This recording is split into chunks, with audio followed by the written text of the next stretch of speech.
80 years ago today, more than 150,000 Allied soldiers stormed the beaches of Normandy and burst through German defenses to liberate Western Europe from the Nazi regime. The stunning invasion changed the course of World War II and of history.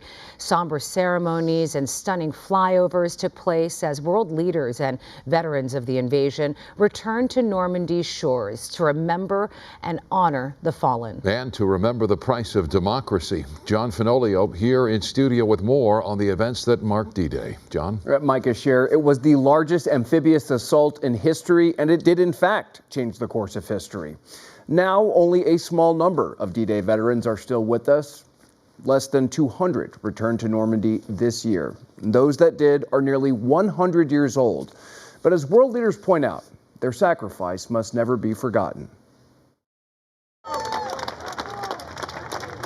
A hero's welcome for a few remaining members of America's greatest generation, returning, perhaps for the last time, to the shorelines of Normandy, France.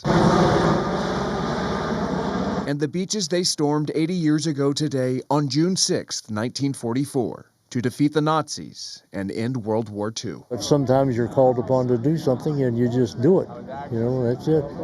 These people looked death in the face and just kept right on coming.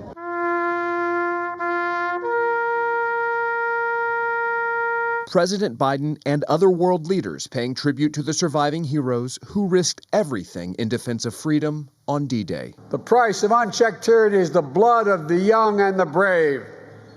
In their generation, in their hour of trial, the Allied forces of D-Day did their duty. Duty that was pure courage and carnage. D-Day Allied troops comprised the largest ever land, sea, and air armada that would go on to liberate Western Europe from Hitler's war machine and change the course of history. Now, a solemn ceremony complete with a 21-gun salute to honor the more than 4,400 Allied troops killed that day.